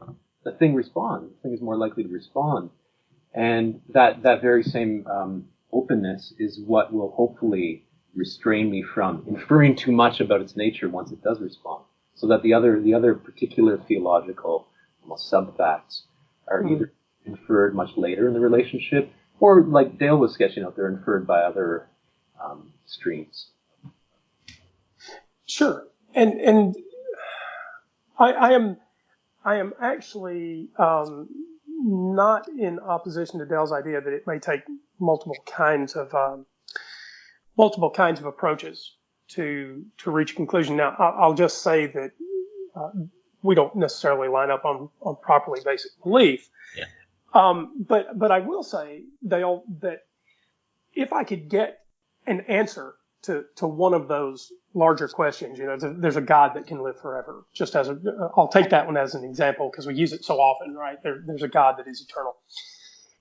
If I somehow got to that answer, right, and I could rely on that answer in the same sort of in the same sort of probabilistic way that I could rely on other answers that I trust. So I'm not actually saying that I have to believe it 100%, right? Because I act on all kinds of things where I don't believe them 100%, whatever that might mean. So if I could get to one of those answers, we'd be closer, right? But right now, that's my problem. The sort of arguments that I get are all of the sort of arguments. They're not arguments I can test. I'll accept for you that you feel very differently about that, right? I don't have a problem with the fact that we don't agree. That's fine with me. But you got to get over the bar for one of these things. You gotta. There's a God that has an eternal torment chamber, or he doesn't. I don't care what the answer to the question is, but that's an eternal question, or he's all knowledgeable. See, I don't even know how you could possibly be perfectly knowledgeable, because somewhere in there you will run into an infinite regress issue about some kinds of knowledge, and so it's those sorts of things where you just have to claim a properly basic belief, right? I just believe there is a God that is all knowledgeable, and I can't get there, even probably. Yeah, I would echo that. I like what Paul said earlier on about reminding us that people who engage in philosophy are seeking the truth, and I think all of us are seeking the truth. I think when we're having conversations like this, it's useful just to remind ourselves that we're all starting from the same point. We're all seeking truth. We might go by different routes. We might arrive at different conclusions, but our purpose and our goal is pretty much the same. So let's give each other some slack on that, and see if we can work together to the same conclusion. So I want to fully endorse that sentiment. And in the broader field of philosophy and other things, science and philosophy don't have to be logheads. They don't have to be enemies. In fact, I don't think they are. And we're seeking for truth. Let's use as many tools as we've got that are available to edge a little bit closer to truth. And I think where I have an issue is where people reach a conclusion, then state that is fundamentally the right answer, and no other answer could be considered. I think all the best philosophers are people who don't stop at that point. They're constantly saying, well, that looks like it's right, but it might not quite be right. Let's investigate somewhere else. And I think it would be good to remind ourselves that doesn't matter how sure we are about something, we could still be wrong. So let's give each other a bit of slack and acknowledge that we're all seeking for the right answer. Yeah, there's a stereotype of the way wisdom sounds, and it often is portrayed as this very confident, affirmative, aphorism-driven statement of what is, the holy man sitting on the mountain. When you approach him, tells you what it is in a very concise, confident way. When in fact, a lot of our working examples of wisdom sound a little bit more, maybe like our conversation, it's a little bit seeking and searching and querying, and sentences that end like this rather than like this. So it's more, wisdom is actually kind of interrogative process rather than a confident result. And you see people at the cutting edge of the sciences, for example, they're very aware of all the darkness, all the unanswered questions facing them. Whereas, the public that receives scientific wisdom as it trickles down through the various institutions tend to have the mistaken impression that we just have a kind of confidence and near completeness in this picture. Right, that science has spoken, and so we do have that sort of mistake, don't we, where we treat science as equivalent to thou shalt from a holy book, right? And there is that danger, and we let the really wise guy on the mountain speak to us in sound bites, so there's a real problem. I'm not a big fan of thou shalt in either realm. I don't know someone once said to me, a guy named Sean that I worked with years and years ago, he's a physicist, and he said, truth is a process of successive approximation. And that has worked on me, for 30 years now, right? It's quite a powerful thing, but it's not a great soundbite. So yeah, we've got to be careful about the hard conclusions. Can I just give a quick pushback? Because please. Okay, so in the first place, I agree with all three of you that there's a big problem when people display an unwarranted confidence in something, and that often happens. And I'll confess, maybe sometimes doing the show, sometimes I'm guilty of doing that myself.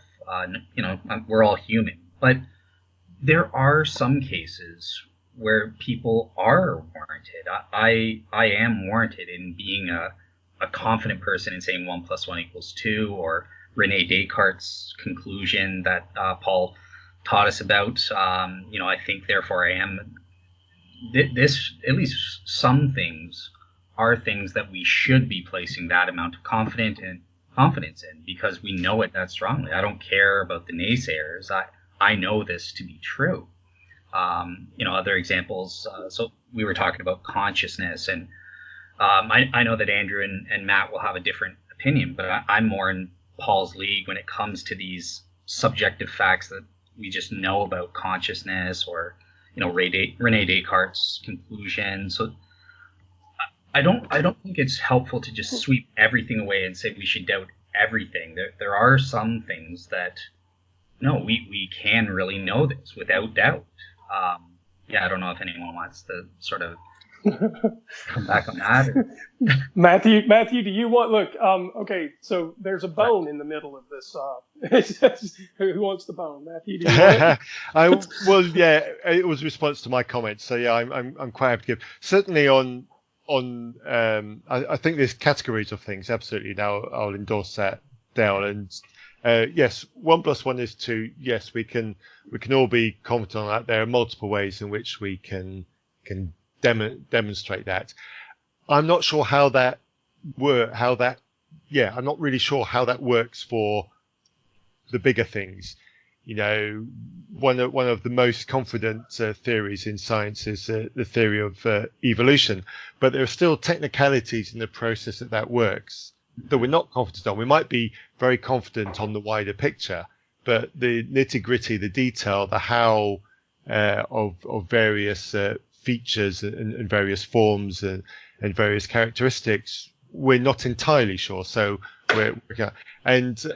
so for bigger pictures like that, and for the existence of God, somebody might be absolutely certain in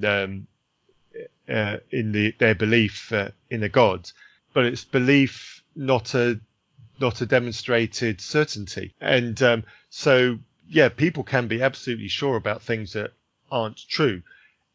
So, and I think there's a blurring from the small and the nitty-gritty that we can know to the bigger picture things where it becomes far more blurred. Yeah, that's my thought. That is exactly my thought too. As the sophistication or complexity of a claim increases, I think it is much harder to make a definite, to create a definite position on the back of a highly sophisticated claim versus a much simpler claim. I think I would agree with Dale that at least in principle there are one could have warranted certainty about all sorts of things, including theological claims. And it could be that what strikes us as complicated, once we really understand it, turns out to be the simplest thing. It's possible that the fact that God exists, that what is ontologically prior, is that maybe once you understand it, that could be as clear as Descartes' cogito seems possible. And in fact, there's an analogy there, right? They're both disclosures of some core logical conscious fact, and so definitely even the core theologic claims could be known with a high degree of certainty, and And Matthew's example of evolution, my sense of it as an outsider to the field is that, when you get to the core process of natural selection, there's a kind of logical truth there, almost, something to the effect. Mm-hmm. Yeah. Just in the space of possibilities with enough chances, order will take hold. It's a quasi-mathematic fact. And order will trump disorder because order repeats and disorder does not repeat. So we'll fill up possibility space. Oh, I love what you've just said. I'm going to steal that phrase. I want to say that I made this kind of appeal earlier in the show about knowledge. It may be that knowledge is something that happens without a predependent idea on, just through process. We get something ordered.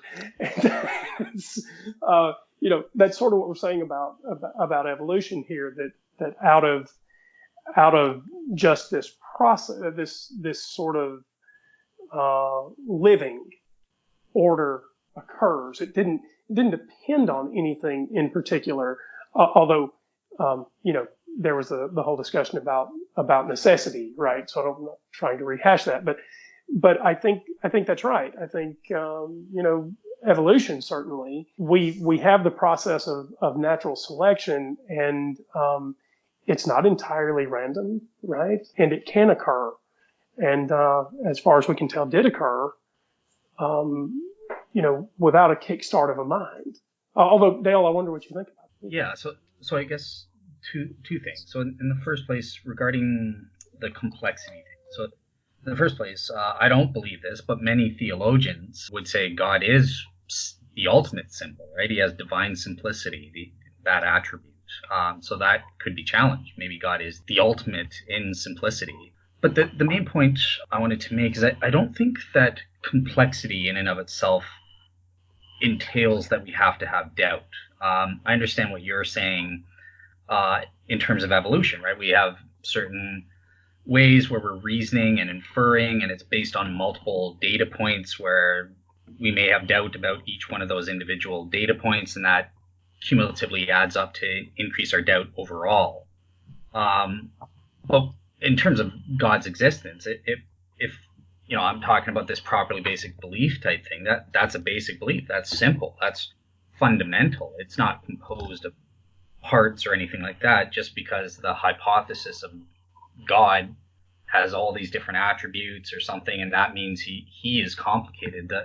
The belief that there is this maximal great being, that could be considered simple. That doesn't, just because something's complicated doesn't entail that one ought to have doubts, or complicated in the sense that it involves multiple aspects or something like that, or detailed study. Do you know get what I'm trying to say? Like, I do. I don't think I agree, but I do understand you. I mean, the thing is that so there's sort of two ways to look at this. A complex belief. Let's take this out of the area of belief. A complex equation, just as for instance, so we can get out of the soft area. A complex equation, you feed some numbers in, and it has a right answer, right? So we can say that the answer is right or wrong, and we can have a belief about the nature of that answer as being right or wrong. However, I still think that the very nature of having to go through the steps to say, well, there is a right or wrong answer, implies that we should be careful about our declaration that we are certain about the answer. So when you talk about a God, yes, you can absolutely have whatever belief you want to have and assign whatever degree of probability you want to assign to a God, right? And I mean, if you even assign it 100% likelihood, if that is how you feel about it. But I think that to do that, you're not giving proper credit to all of the things that go into establishing a higher degree of belief than is warranted. So for you, your objection doesn't so much apply to the properly basic belief route, but let's say I'm reasoning to God through multiple steps, I think is the way you put it. Each of those well, steps. reasoning about the nature of God. Oh, well, okay, we can use that. We can leave the nature of God. The nature of God to me seems to be complex, but let's talk about it stepwise and not about the nature of God. So yes, maybe we have to go through a lot of steps. So what if just because there are a lot of steps doesn't inherently prove that one has to have doubt? One could hypothetically be 100% have 100% knowledge for each and every single one of those steps, and therefore the conclusion would be 100% foolproof in knowledge. Obviously, now practically speaking or realistically speaking, that very rarely occurs, especially in the case of evolution. There are usually always room for doubt. But I'm just saying hypothetically, the correlation that you're making, it's complicated. There are multiple steps. Therefore, there has to be doubt isn't necessarily the case. You could have 100% knowledge, for all of those steps. Sure. Yeah, so we're in lockstep there. Okay. It is possible, but but that's sort of hiding the problem here, because the question was about am I probably correct, right? And so hypothetically, there is a very small chance that I'm absolutely correct. But even you, in redescribing this, admitted that it is more likely that there is room for doubt, and so I don't have a properly basic belief in a God, and so just the way I approach the world, okay, maybe you're right, but as far as I can tell, and by the way, this is not an attempt to. This almost sounds disparaging. I'm just pointing out the nature of our disagreement. Yeah. It seems to me more likely that you're wrong. And so that's not intended to be barbed in any way. That's just, pointing out the way that we're doing this. It seems to me more likely. I can't get to where you are using the information that I have in my hands. Sure. Yeah. And I can't demonstrate to you. So I get that. My saying a properly basic belief is just meaningless to you. I can't use that as proof, and that's why I would rely on natural theology and arguments like the Kalam or ontological argument or something like that, which would possibly have a chance to convince you. But yeah, those are composed of steps. We call them premises or conditions. So yeah, there could be areas of doubt in those premises, and that would cause you not to think the argument is logically sound or something like that. So yeah, if that's all you're saying, then I totally agree with you guys. Yeah, of course. And that's if I could just jump in, my experience with some of the traditional arguments, for example, the cosmological arguments, it's almost like the problem is not the steps. Typically, you can work them out, so there aren't too many steps. But the problem is that each premise has built into it almost all of philosophy, right? So, right. If you're running a cosmological argument and you want to use the word cause, well, we can, even before we raise the specter of Hume's problem, wonder exactly what we mean by cause and effect. I mean, this is endemic to any kind of investigation, I guess. But in my own experience with these arguments, the reason I just don't feel I'm not sure a lot of my belief is really weighted too much by these arguments, which I tend to be balanced pretty agnostic about. It's because they involve so many deep, vague philosophical terms in the premises that I'm just not sure what to make of it by the time we get to the conclusion. In fact, I want to stop at each premise. I was wait, before we go on to premise 2, we need to talk, maybe for 100 years about what we mean by causation or what we mean by movement is. And to be fair, just for the sake of balance, you also feel this way about atheist arguments, like the problem of evil and stuff. You think that, or the hiddenness of God, which is, I know, a favorite of Andrew. You think those arguments suffer the same problem as Christian? Yeah. Is that right, Paul? Or? That's right. Yeah. I mean, the problem I'm talking about would be almost an endemic to philosophical argument. But I should think more about what I'm saying here, because it's not that I don't have any philosophic positions. So clearly some arguments work for me and some don't. The theologic arguments say, well, you know what, some version of the design argument, I think, has fed into my belief making, but it's a really complicated version of design, which takes in, like Dale had referred to, the Augustine type experiences, like every little apparent dialogic encounter with a super person would be like a miniature design argument, or an additional sub-premise loaded into a design argument.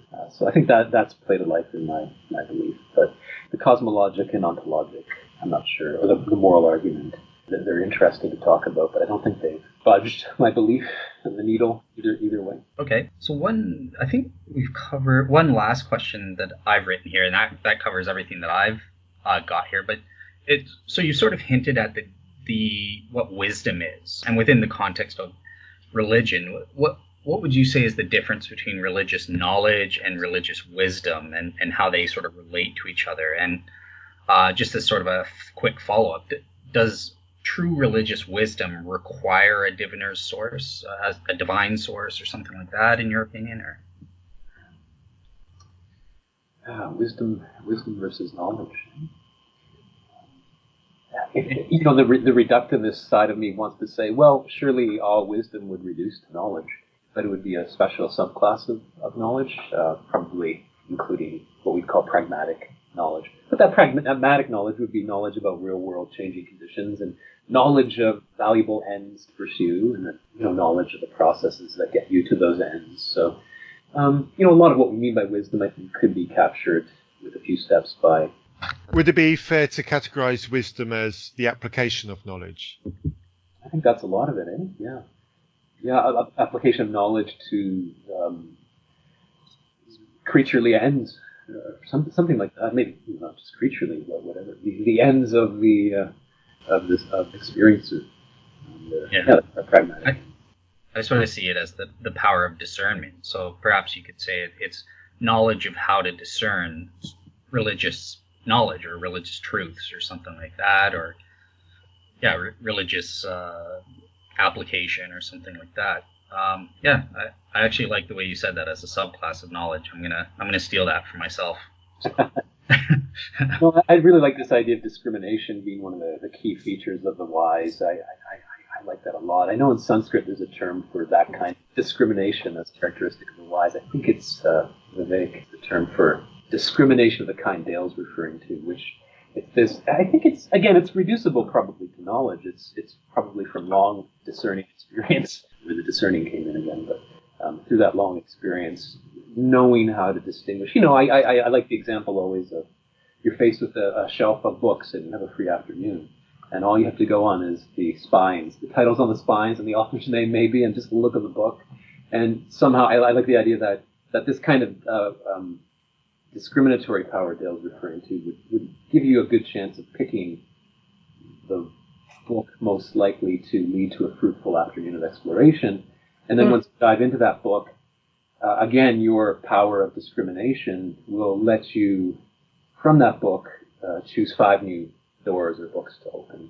And so this autodidactic process of learning, which is this process of linking book to book or web page to web page, is guided by this quality Dale's referring to. But it's mysterious in the end, and maybe that connects to Dale's sub-question about what's behind this process. There might be final causes drawing us. I'm open to that idea. Cool. Yeah, I think that covers it for my list of questions. Is there anything else that either Andrew, Matt, or Paul that you guys want to say or about this topic or discuss on this?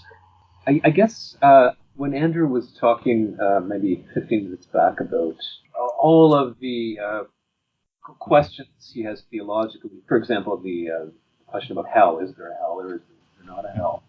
And how it's hard to know how these particular questions could get answered, by, for example, Dale's route of rational inference. I'm pretty sympathetic to that, to Andrew's concern there. I guess my own view tends to more and more reduce to this duality. It's a kind of bifurcation in my theology where there's a growing certainty that there is something there. There's something worth calling superhuman. That's in our experience. But there's so much, ignorance about the particular kinds of beliefs Andrew was referring to. And I guess to put it into a question for Andrew. Andrew, wouldn't it be an amazing result for the hard-headed comp sci empiricist rationalist in you if, forget about all the particular theological beliefs, if you could just be pretty confident that there is something, capital S, something there, and you have a lot of questions about what it is, whether it's ultimate or not, what its plans are, whether it's good or evil, whether it's one or many. Hume raised all these questions in his critique of the design argument. He says, well, even if it works, we have all these questions about whether it's one or many, good or bad, a child God or an ultimate God. And I guess, wouldn't you admit it would be amazing if you could at least have some confidence there's something real and it's talking to you? Yeah, look, if I could do that, and this is actually why I left the Christian faith. I hate to repeat parts of my story over and over because the listeners got to be bored to tears. But I double majored in theology and computer science 1,000 years ago or whatever. It seems like that long ago, and I was at some point at least socially convinced through the people around me that really, really believed that there was this God out there, and I was willing to devote a certain amount of energy in my youth to promoting that idea, right? And so it's probably the case that if I could somehow come back to something like that certainty, right? I'd stop writing code and start, trying to acquaint people with whatever degree of certainty I had about whatever that answer was, right? So you were talking about the different kinds of answers, child God, or, maybe the Christian God or whatever. I mean, if I could come back to some kind of certainty about that, I'm sure I'd switch to that side. Maybe it makes me sound wishy-washy, right? So I'll accept it. But yeah, it would be amazing. It would be great to answer the question about whether there's a theistic God or, some sort of universal consciousness. There's some renewed interest in that kind of thing right now among scientists and panpsychism or whatever the flavor of the day is. And by the way, there may be some, I was reading a couple of books this weekend about this idea of universal consciousness and matter being somehow intrinsically part of a mind rather than the other way around. And, those are appealing ideas. And so, yeah, I'd switch sides. I'd probably stop coding if I could get there. It would be amazing. Well, maybe the being is a kind of coder, right? I mean, we've used all these being a clockmaker, and maybe the updated version of the clockmaker is. Yeah. So look, if that God is listening, I want to write the first book on universal basic, right, where we actually get to code our own reality. I'm ready to write that book. Oh, I don't know. Visual Basic is good enough for me. Oh, yeah, but so are Windows boxes. Okay, sorry. Not this Windows thing again. It's never going to end, Dale. It's never going to end. Just so you know, Paul, they were arguing about this last time I was on the show. So now I heard a bit of the Apple window. Did you? Yeah, it's gonna roll forever. That one. It's gonna help. I think this we're just gonna have to rename this podcast in about 2 years' time. That we won't talk about anything else. Dale, I am converting today. Bill Gates is proof that there's a hell. And I'll get it any way I can, right? Oh, so you're an eternal conscious torment kind of guy now.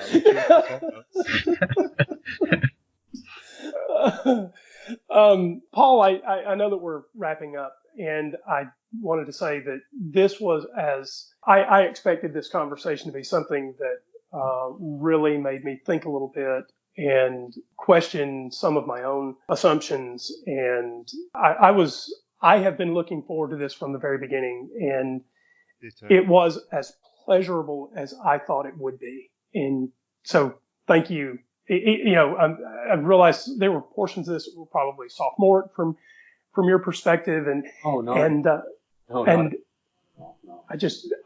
thank you for being willing. Come on. Do you mind, Paul? Before we do the wrap up, just for the audience, do you mind sort of explaining exactly what is your religious viewpoint? Are you an idealist or panpsychist or? Oh, good question. Yeah, just give the audience sort of a feeling for what is your actual stance. You're laying the ground for a re-invite, Dale. That's a whole other series that I'd have to think about very carefully. I think I maybe I'll, I hate to avoid a direct answer, but I guess maybe my answer is the older I get, and hopefully the wiser. I don't know. The less prone I am to identify with a direct, summable answer to these questions. Which is not to say that I'm just more and more swimming in aporia or doubt as I get older, but I guess if we're getting to kind of theological, metaphysical outlook to be summed, I do find myself comfortable saying something like I'm increasingly confident there is something worth calling superhuman, if not outside space and time. I don't know about that, but something which a naturalist would say is not local and not just human, not just reducible to common sense human psychology, and which we've been in contact with in various ways in a complicated kind of context. So I'm happy to perform a pretty cynical reduction on a huge swath of the history of religious revelation, but I still think there's a signal to noise ratio there, and I'm pretty confident in some degree of signal there, both in the history of that revelation and then in personal experience, but then it's like outside of that core belief, that confidence that there's something like a capital S something, there's just a lot of doubt. What is it? Yeah. That's where all the doubt floods in, and that's what keeps alive the seeking. Yeah. I just want to, even though I'm not a host, I just want to echo as your student, thank you so much for everything you've done for me, and for also being willing to come on and put up with Andrew and Matt. I know it's a bit of I'm looking forward to this too. You have a really wonderful thing here, really, really wonderful, rare thing, I think, and it was really a pleasure and honor to be part of it. You're welcome back anytime. You are welcome back anytime. Yeah, and the same with SNS. You're welcome to come on anytime there as well. So yeah, sure. Yeah, I'd be very happy to converse more. That's what this is. So. Yeah, perfect. Matt, you're the host. Did you have any closing? Yeah, there's a couple of thoughts.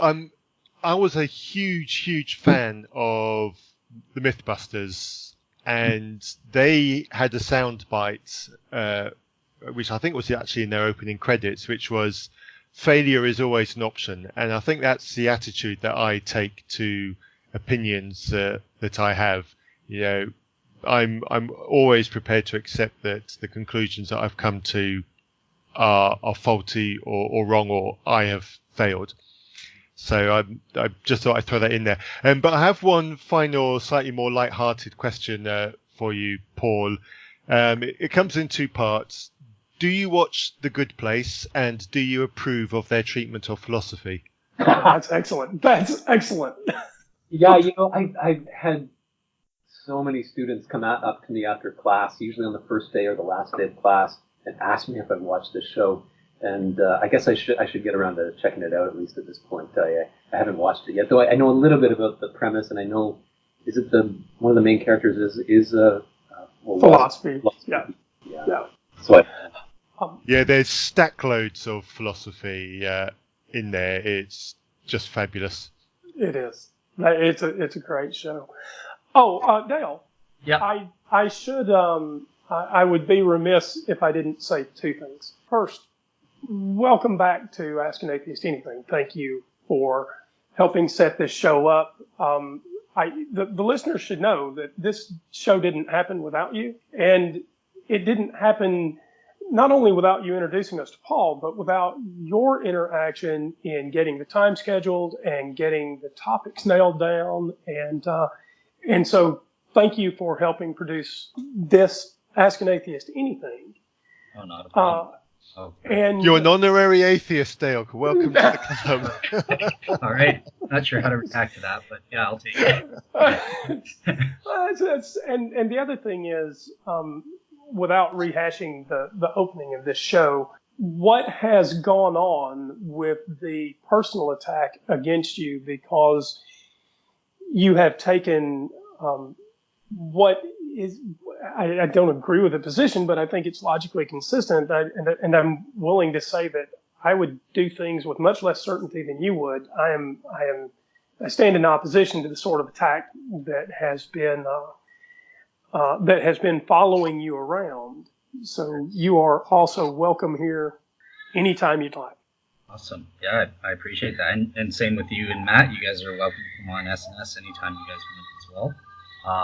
And yeah, it's I guess with what you're saying, it's a shame that sometimes there are people out there that like to do that kind of thing, but you just can't let it affect you. You got to get out there and teach the truth. And thank goodness the vast majority of atheists or skeptics that I've encountered are willing to engage in sincere conversation and trying to get at the truth. So I do recognize that there are a lot of skeptics out there that actually are interested in discussing these things, and that's why I do it. That's why I'm here giving my take. Thank you for listening to this episode of Ask an Atheist Anything. Matthew will close us off here in a second, but if you would like to get in touch with us, if you'd like to get in touch with Dale or Paul through Ask an Atheist Anything, you're welcome to get in touch with us by sending an email to reasonpress@gmail.com. It can be agreement, disagreement. You can even rant against us. We'd sort of look forward to that.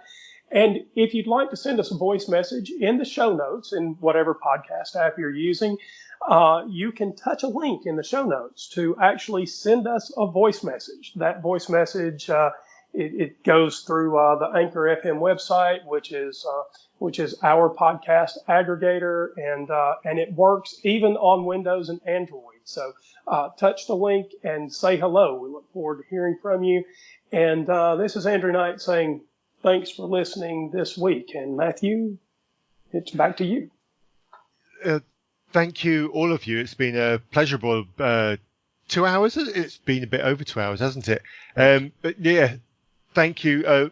I always learn something when discussing philosophy, so I probably don't discuss it enough. If you've got a view, listeners, or a topic that you want to have, or if you want to throw some philosophical stuff at us and bamboozle us even further, please come on and do it. We'll have a fabulous chat.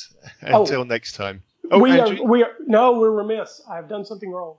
Paul, how can the listeners get in touch with you and Dale? We can't leave that off. How is it best to, do you have a blog, books? We want to publish all of that right now because the listeners need to be able to touch base with you if you want them to. Yeah, I mean, for now I have a Ryerson email address. They're welcome to pbali@ryerson.ca. I guess you can link to that. Yeah, we'll put it in the show notes. I do post most of my work to Phil Papers, which is like an open archive for philosophers. So a lot of my work is there. But yeah, we'll put a link to Phil Papers because I actually like the site too. So yeah, that'll be there. Project. Dale, this is going to drop in the Skeptics and Seekers feed too. You should give that contact info. Yeah, sure. So anyone can go to the blog site at skepticsandseekers.wordpress.com and check out the podcasts and many of the blogs along with sources that we have there. You can leave a comment to contact us or send us an email at skepticsandseekers@gmail.com. Excellent. Matthew? That's it. Done. Thank you. Until next time. Have a good week, everyone. Thanks, guys.